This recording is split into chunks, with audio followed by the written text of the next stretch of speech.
ongoing right now. It is on the very same note that I want to join my colleague and reporter Baraka Karama, who's on standby at the particular location where he will be engaging those who are actually responsible for that particular harvester vessel. Baraka?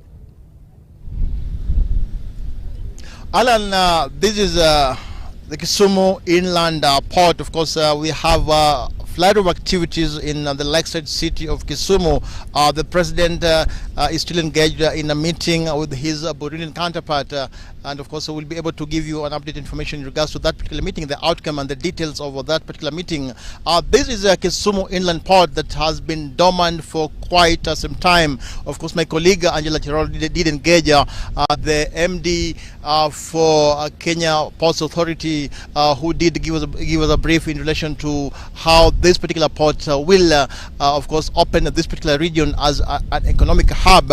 Remember, the president is supposed to be here in a short while to launch the MV Uhuru that, of course, roared back to life following a move that, of course, saw engineers from the Kenya Railway Authority, Kenya Railways Corporation, of course, ensuring that that particular ship goes back to work.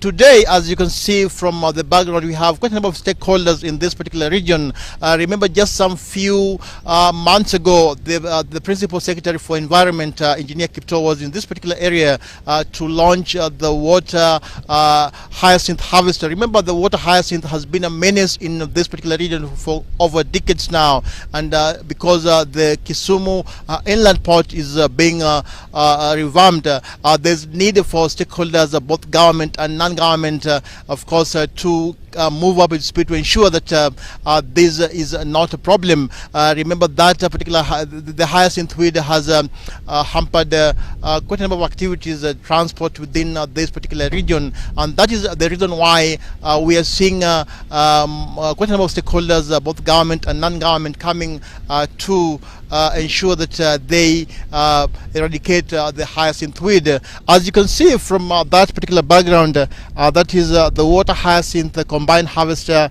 that has been locally made here by the Kisumu National Polytechnic.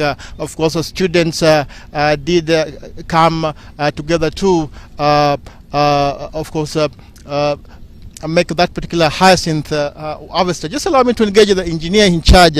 Just welcome. Of course, we've seen the harvester. It is not the first time we are seeing the combined harvester here in Lake Victoria. There's one that was launched by the PS for Environment, Engineer Kipto. The main purpose why you decided as an institution to come up with this particular harvester? Okay. Thank you very much. Thank you very much for giving me this opportunity to give a brief explanation on this particular combined water hyacinth harvester. My name is Samson Alemba Obuya. I'm a lecturer in the Department of Mechanical and Automotive Engineering. I'm also an innovator. Actually, this is not similar to the other harvesters. The ones that has been launched are actually called harvesters. They are not combined harvester. The term combined, which we have incorporated in our design, refers to the simple fact that it is capable of not only harvesting but also processing. While the other harvesters that have been brought into the Republic can only harvest but has no any other functionality. Therefore, this is the first of its kind to be in the Republic of Kenya, being built by the students of a given college, namely this one, Kisumu National Polytechnic, while the others which have been coming from the from international community abroad are having some special mechanical problems that we have actually answered.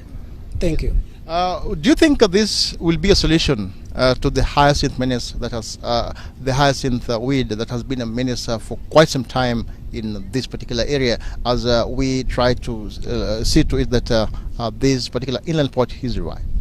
Thank you very much. This particular combined harvester is an ultimate solution to harvesting. It comprises of two major parts, which I may explain, namely the harvester unit at the bore, and then the processor unit.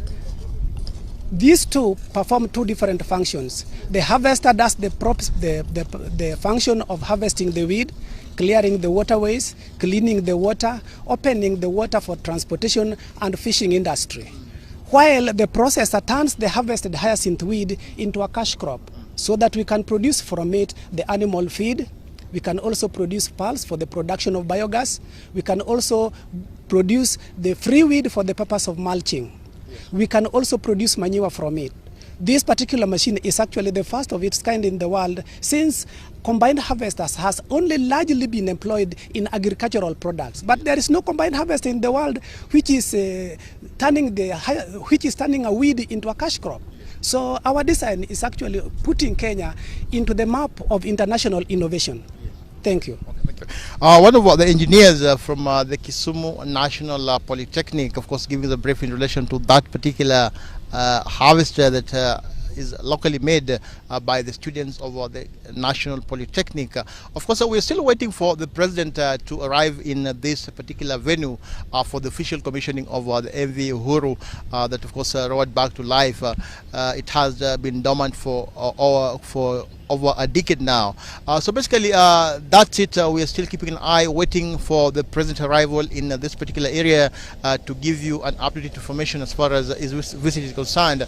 Remember, it's good news for the people of Kisumu County, considering the fact that this particular port has been dormant for close to 3 decades. So basically, that's it. We'll be keeping an eye and, of course, giving you an up-to-date information as far as this particular visit is concerned here in Kisumu. Back to you. Very well, Baraka Karama, thank you for that update. Of course, as you have seen, that particular vessel has gone a long way in ensuring that the navigation of this particular port is made better by the day. Remember, we are going to be celebrating the Madaraka Day celebrations tomorrow right here in Kisumu at the newly launched Jomo Kenyatta International Stadium, and it is in the same spirit that we want to acknowledge that up until recently the government hadn't necessarily been holding this